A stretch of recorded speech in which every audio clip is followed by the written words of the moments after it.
अगर आपको ये ऑडियो बुक पसंद आए तो कृपया आप लोग सपोर्ट कर देना। स्क्रीन पर मेरा यूपीआई स्कैनर है, जो आपकी श्रद्धा है वो आप दे सकते हैं। बाकी समर्थन करने के लिए आपका बहुत बहुत धन्यवाद। तो चलिए आज का ऑडियो बुक शुरू करते हैं। अध्याय 1। मैं यक्षिणी तेरी मौत। रात के 2 बज रहे थे और विराट मेघालय और असम बॉर्डर के बीच पड़ने वाली किश्नोई नदी पार कर रहा था। दूर दूर तक अंधेरा छाया हुआ था। एक गहरे सन्नाटे ने किश्नोई नदी को घेर के रखा हुआ था और उसी नदी के ऊपर काले बादल मंडरा रहे थे, जिन्हें देखकर ऐसा लग रहा था कि किसी भी पल वो बरसने वाले हैं। नदी में घुटनों तक पानी था, जो धीमी रफ्तार के साथ बहे जा रहा था। विराट के एक हाथ में मोबाइल का टॉर्च था तो दूसरे हाथ में साइकिल का हैंडल। विराट पैदल पैदल मोबाइल के टॉर्च की रोशनी के सहारे नदी पार कर ही रहा था कि तभी उसका मोबाइल बजने लग जाता है। विराट फोन उठाते हुए कहता है, हाँ वंदना, बोलो। मोबाइल के अंदर से एक औरत की आवाज सुनाई देती है। कहाँ तक पहुँचे आप जी? किश्नोई नदी तक पहुँच गया हूँ वंदना, बस ये किश्नोई नदी पार करी और फिर मैं सीधे तुम्हारे पास। किश्नोई नदी का नाम सुनते ही वंदना घबराते हुए कहती है, क्या कहा? किश्नोई नदी पार कर रहे हो आप? और नहीं तो क्या, अब तुम्हें तो पता ही है कि बंगला मुड़ा गांव से रोगंका मुचा गांव जाने का मात्र एक यही रास्ता है, और वो भी नदी पार करके जाना पड़ता है। आपको इतनी रात में वापस नहीं आना चाहिए था, ग्रेवयार्ड कोठी में ही रुक जाना चाहिए था। आपको पता है ना, नदी के पास वो घूमती है। विराट हैरानी के साथ पूछता है, वो घूमती है मतलब? आपको सब पता है, पर फिर भी आप जानबूझकर ऐसा बोल रहे हैं ना? माँ जी ने बताया था कि नदी पार करते वक्त उसका नाम नहीं लेना चाहिए, वरना वो सच में आ जाती है। वंदना, तुम भी ना कहाँ माँ की बातों में आ गई। लगता है माँ ने तुम्हें भी यक्षिणी की कहानी। विराट अपनी बात पूरी करता उससे पहले ही वंदना घबराते हुए कहती है, सस सस सस, चुप हो जाओ जी। हे काली माँ, मेरे पति की रक्षा करना और अनजाने में इनसे जो अनर्थ हुआ उसके लिए माफ कर देना। अब ये कभी उसका नाम नहीं लेंगे। विराट हंसते हुए कहता है, क्या वंदना, तुम भी ना, ये यक्षिणी वक्षिणी कुछ नहीं होती, समझी तुम? ये सब बस मनगढ़ंत बातें हैं जो गांव वालों ने बनाई है और कुछ नहीं। आप नहीं मानते तो मत मानिए, पर मैं तो मानती हूँ। आप ना जल्दी से आ जाइए बस। हाँ वंदना, आ रहा हूँ, बस ये नदी तो पार कर लूँ पहले। अच्छा, मैं रखती हूँ। अरे ऐसे कैसे? तुम्हें नहीं लगता तुम कुछ भूल रही हो? मैं भूल रही हूँ? क्या भूल रही हूँ? यक्षिणी के बारे में याद रख सकती हो, लेकिन ये याद नहीं रख सकती कि आज हमारी शादी की सालगिरह है। गलती हो गई जी, माफ कीजिएगा। आपकी फिक्र में मैं तो भूल ही गई थी। विराट मुंह बनाते हुए कहता है, अब भूल गई थी तो उसकी सजा तो मिलेगी तुम्हें। सजा के लिए तैयार रहना। वंदना प्यार से पूछती है, अच्छा तो क्या सजा देंगे आप? तुम्हारी सजा ये है कि तुम्हें आज रात भर जागना पड़ेगा। वंदना शर्मा जाती है और शर्माते हुए कहती है, आप भी ना कैसी कैसी बातें करते हैं आप? अरे अपनी पत्नी से ऐसी बातें नहीं करूँगा तो किससे कहूँगा? ठीक है, आ जाइए, मैं इंतजार कर रही हूँ आपका, जल्दी आना। वंदना फोन कट कर देती है और विराट वापस से नदी पार करने लग जाता है। अभी विराट ने 1-2 कदम ही आगे बढ़ाए थे कि तभी उसको पायल बजने की आवाज सुनाई देती है। विराट को लगता है कि उसके पीछे से कोई लड़की भागते हुए निकली हो। पायल की आवाज सुनकर विराट जहाँ पर था वहीं पर रुक जाता है और पीछे मुड़कर देखने लग जाता है। जब वो पीछे मुड़ता है तो सिवाय अंधेरे के उसे कुछ दिखाई नहीं देता है। उसके पीछे कोई नहीं था। ये वंदना भी ना यक्षिणी का नाम लेकर मेरे मन में उसका वहम डाल दिया, और वही वहम डरा रहा है अब मुझे। और वैसे भी मैं तो खुद यक्षिणी से मिलना चाहता हूँ। बड़े चर्चे सुने हैं उसके, सुना है बड़ी खूबसूरत है। इतना कहकर विराट वापस से आगे बढ़ने लग जाता है। विराट मुश्किल से अभी 1-2 कदम चला ही था कि तभी उसे नदी के किनारे पर एक काला साया दिखाई देने लग जाता है। उस काले साये को देखकर विराट के कदम अपने आप थम जाते हैं। साये को देखकर ऐसा लग रहा था कि जैसे वो विराट का ही इंतजार कर रहा था। काले साये के पास से पायल के बजने की आवाज और चमेली के फूल की खुशबू आ रही थी। विराट के हाथ पैर कपकपाने लग गए थे। विराट डरते हुए कहता है, कहीं वंदना की बात सच तो नहीं थी? ये यक्षिणी तो नहीं? विराट उस साये को देखकर इतना डर गया था कि उसका पूरा चेहरा पसीने से लथपथ हो गया था। विराट के हाथ पैर ठंडे पड़ गए थे। उसका दिल जोरों से धड़कने लग गया था। उसके समझ नहीं आ रहा था कि वो क्या करे। विराट डरते हुए कहता है, कौन है वहाँ पर? कोई जवाब नहीं आता है। सन्नाटा अभी भी छाया हुआ था। विराट अपने मोबाइल का टॉर्च उस काले साए पर मारने लग जाता है। जब उस टॉर्च की रोशनी उस काले साए पर पड़ती है तो विराट देखता है कि वो साया और किसी का नहीं बल्कि एक लड़की का था। नदी के किनारे पर एक बहुत ही खूबसूरत लड़की खड़ी हुई थी, जिसकी उम्र करीब 24 साल और लंबाई 5 फीट 2 इंच थी। उसकी लंबी सी गर्दन, गुलाबी से होंठ, बाल खुले हुए जो उसके कमर तक आते थे, उसका गोरा बदन और उसी गोरे बदन पर उसने काली साड़ी पहन रखी थी। वो लड़की किसी अप्सरा से कम नहीं लग रही थी। वो इतनी खूबसूरत थी कि कोई भी मर्द उसका रूप देखकर अपनी हदों को भूलकर उसकी बाहों में मदहोश होना चाहे। वो लड़की अपने हाथ से विराट को इशारा करते हुए अपने पास बुलाती है। उस लड़की को देखकर विराट भूल गया था कि यक्षिणी जैसी कोई चीज भी होती है। विराट अपनी साइकिल को वहीं पर छोड़ देता है और जल्दी जल्दी उस लड़की के पास जाने लग जाता है, जैसे उसके बदन में कोई आग लग गई हो। विराट उस लड़की के पास जाकर उससे धीरे से पूछता है, कौन हो तुम और यहाँ पर क्या कर रही हो? क्या नाम है तुम्हारा?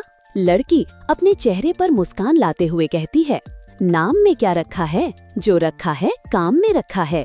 कैसा काम? लड़की विराट की आंखों में देखते हुए कहती है, वही काम जो तुम घर पर जाकर अपनी पत्नी के साथ करने वाले थे। तुम उसे आज रात भर जगाना चाहते थे ना? क्या तुम मुझे नहीं जगाओगे? उस लड़की की आंखों में एक नशा सा था, जिसे देखकर विराट सब कुछ भूल गया था। ऐसा लग रहा था जैसे वो उसके वश में आ गया हो। विराट भी उस लड़की की आंखों में देखते हुए कहता है, हाँ क्यों नहीं, मैं तुम्हें आज रात क्या कल परसों नरसों हमेशा जगा कर रखूंगा, कभी नहीं सोने दूंगा तुम्हें। इतना कहते ही विराट उस लड़की को अपने सीने से सटा लेता है और अलगे ही पल दोनों नदी की रेत पर निर्वस्त्र पड़े हुए थे। दोनों के जिस्मों की गर्मी से रेत उनके शरीर पर चिपक गई थी। उस लड़की के बदन में से चमेली के फूलों की खुशबू आ रही थी। लड़की नीचे थी और विराट उसके ऊपर। विराट के माथे की पसीने की बूंद ये साफ जाहिर कर रही थी कि वो थक चुका था और उसके बदन की सारी ताकत खत्म होने वाली थी। पर उस लड़की का चेहरा देखकर ऐसा लग रहा जैसे अभी कुछ हुआ ही नहीं था। उसके अंदर की प्यास अभी नहीं बुझी थी। विराट अपनी चरमोत्कर्ष अवस्था में पहुंचने वाला था और कुछ ही पल में वो उस लड़की के बदन पर ध्वस्त होने वाला था।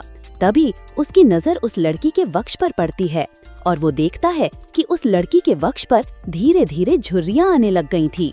उसके हाथ पैरों की नसें बाहर निकलने लग गई थी। उसके बाल काले से सफेद होने लग गए थे। देखते ही देखते वो लड़की अचानक से बूढ़ी औरत में तब्दील हो जाती है। ये सब देखकर विराट की आंखें फटी की फटी रह गई थी। उसका गर्म बदन अचानक से ठंडा पड़ गया था। विराट कांपते हुए कहता है, कौन हो तुम? वो लड़की धीरे से कहती है, मैं यक्षिणी, तेरी मौत। ये सुनकर विराट के रोंगटे खड़े हो जाते हैं और वो झट से उससे दूर हटने लगता है। पर उसी वक्त यक्षिणी उसे अपने दोनों हाथों से पकड़ लेती है और कहती है, अभी कहाँ जा रहे हो प्रियतम? मेरी प्यास अभी बुझी नहीं है। तुम तो मुझे कल परसों नरसों हमेशा तक जगाना चाहते थे ना? क्या हुआ, थक गए या डर गए मेरा असली रूप देखकर? हा हा हा हा। विराट उसका खौफनाक चेहरा देखकर इतना डर गया था कि कुछ नहीं बोल पा रहा था। उसको यक्षिणी की आंखों में खुद की मौत नजर आ रही थी। यक्षिणी गुस्से में कहती है, वासना की प्यास में तो ये भूल गया कमीने कि तेरी पत्नी वंदना तेरा घर पर इंतजार कर रही है और तू यहाँ पर मेरे साथ। तुम मर्द कभी एक स्त्री से प्यार कर ही नहीं सकते। तुम्हारी हवस कभी खत्म नहीं होने वाली। इतना कहकर यक्षिणी अपना हाथ विराट के सीने पर रख देती है। यक्षिणी के लंबे लंबे काले नाखून थे जो चाकू की तरह पहने थे। विराट डरते हुए कहता है, नहीं नहीं, ऐसा मत करो, जाने दो मुझे। जाने ही तो दे रही हूँ, भोली भेटोला, भोली भेटोला। इतना कहकर यक्षिणी अपना हाथ विराट के सीने के अंदर घुसा देती है और उसी वक्त जोर से काले बादल गरजने लगते हैं और बारिश होने लग जाती है। विराट के शरीर का खून नाखूनों के सहारे यक्षिणी के शरीर में जाने लग जाता है। जैसे जैसे खून यक्षिणी के शरीर के अंदर जा रहा था, वो वापस से जवान होते जा रही थी। यक्षिणी वापस से अपने पुराने रूप में आ गई थी और विराट का शरीर सूखकर सफेद पड़ गया था। उसके अंदर खून की एक बूंद तक नहीं थी, पर उसकी धड़कनें अभी भी चल रही थीं। यक्षिणी अपना मूंग विराट के कान के पास ले जाती है और फुसफुसाते हुए कहती है, राम रोन राम रो, राम रोन रो। इतना कहकर यक्षिणी अपना खून से सना हाथ विराट के सीने से बाहर निकालने लग जाती है। जैसे ही यक्षिणी अपना हाथ विराट के सीने से बाहर निकालती है, विराट अपना दम तोड़ देता है, क्योंकि यक्षिणी के हाथ में विराट का दिल था जो सिकुड़ चुका था। अगले ही पल यक्षिणी विराट का दिल लेकर गायब हो जाती है, ठीक उस तरह जिस तरह बारिश की बूंदें होती हैं। टाइपराइटर की बटनें दबने की आवाज सुनाई दे रही थी, टक टक। एक आदमी जो कि कोट पैंट पहना हुआ था, एक बंद कमरे में सफेद टाइपराइटर के ऊपर कहानी टाइप कर रहा था। उस आदमी ने बड़ा सा गोल चश्मा पहना हुआ था। कमरे के अंदर चारों तरफ बुक सेल्फ रखी हुई थी, जिनमें करीब 1000 से भी ज्यादा किताबें जमी हुई थी। टेबल के ऊपर ही एक ऐश ट्रे थी, जिसमें कुछ आधी जली तो कुछ पूरी जली सिगरेट और ऐश रखी हुई थी। लेखक खुद से कहता है, चलो ये भाग तो पूरा हुआ, अब दूसरे भाग में वंदना अपने पति की मौत का बदला लेगी, साथ में यक्षिणी के अभिशाप का पता लगाएगी और उसे इस अभिशाप से मुक्ति दिलाएगी। रीडर्स को बहुत दुख होगा विराट की मौत से, पर क्या करें, मौतें होंगी तभी तो हॉरर कहानी आगे बढ़ेगी। इतना कहकर लेखक एक सिगरेट जलाता है और उसके कश खींचते हुए अपने मोबाइल से किसी को फोन करने लग जाता है। फोन के अंदर से उबासी लेते हुए आवाज सुनाई देती है, हेलो, कौन? हेलो जगदीश, वो मैं बोल रहा था कि कहानी तैयार हो गई है। अच्छा सर, आप हैं? क्या कहा आपने? कहानी तैयार हो गई? ये तो बहुत अच्छी बात है सर, पर बुरा मत मानिएगा सर, ये बात आप मुझे सुबह भी बता सकते थी, इतनी रात में कॉल करने की क्या जरूरत थी? लेखक सिगरेट का कश खींचते हुए कहता है, क्या कहा इतनी रात में? आखिर अभी वक्त ही क्या हुआ है? बस। लेखक ने इतना ही कहा था कि तभी उसकी नजर उसके हाथ की पुरानी सी वॉच पर पड़ती है और वो देखता है कि रात के 3:05 हो रहे थे। लेखक अपनी गलती महसूस करते हुए कहता है, अरे 3 बज गए, इतनी रात हो गई, मुझे तो पता ही नहीं चला, मुझे तो लगा अभी 9-10 बज रहे होंगे। कोई बात नहीं सर, मैं समझ सकता हूँ, आप इतनी लगन के साथ कहानी लिखते हैं कि आपको वक्त का एहसास ही नहीं होता। हाँ ये तो है, देखना जब ये किताब आएगी तो लोगों के रोंगटे खड़े हो जाएंगे, रात रात भर जागकर ये कहानी लिखी है मैंने। वो तो होनी ही है सर, आखिर आपकी कहानी में जान होती है, इतनी जान कि सोए हुए मुर्दों को भी जगा दे और उनको भी कहानी सुनने के लिए मजबूर कर दे। वैसे अभी जो कहानी आपने लिखी उसका नाम क्या है? इस कहानी का नाम है यक्षिणी, एक डायन। मोबाइल के अंदर से हैरानी के साथ आवाज सुनाई देती है, क्या कहा सर? यक्षिणी? हाँ यक्षिणी। क्या हुआ, तुम इतना शॉक्ड क्यों हो रहे हो? सर मैंने सुना है ये जो यक्षिणी है ये आपके गांव के पास जो किश्नोई नदी है वहाँ पर घुमा करती है और मर्दों के साथ वो सब यानी वही सब करके उन्हें मार देती है। हाँ तो सर आपको डर नहीं लगता? जिस गांव में यक्षिणी घूमती है वहीं पर रहकर उसके बारे में कहानी लिखकर अगर यक्षिणी ने आपको कुछ कर दिया तो? जगदीश, यक्षिणी इतनी बुरी नहीं होती जितना गाँव के लोग और तुम सब समझते हो। मतलब ये कि यक्षिणियाँ बहुत अच्छी होती हैं, इतनी अच्छी कि दूसरों की खुशी के लिए अपना सब कुछ कुर्बान करने के लिए तैयार हो जाएं। पर कभी कभी जिंदगी में कुछ ऐसी घटना घटती है कि आपकी पूरी जिंदगी बदल जाती है। कैसा घटना सर? मैं कुछ समझा नहीं। पौराणिक मान्यताओं के अनुसार हमारे ब्रह्मांड में अनेक लोक हैं जिसमें देवी देवताओं, सुर असुर, राक्षसों का वास होता है। इन सभी लोकों की दूरी पृथ्वी से अलग अलग है। कहा जाता है कि इन सभी लोकों में विष्णु लोक सबसे ऊपर है और सबसे निचला लोक यक्ष यक्षिणियों और अप्सराओं का है जो पृथ्वी से सबसे नजदीक है।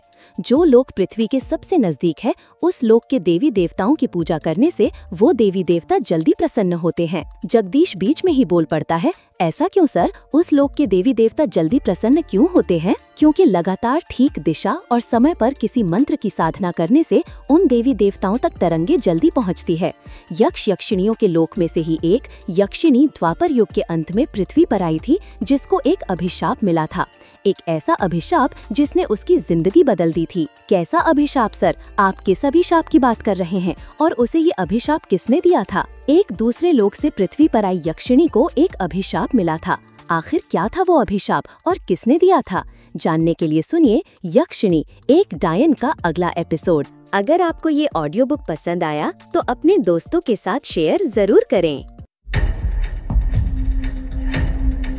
Alright, I like what you got there. Let me show you what I got. Check this out. Bring the bass line.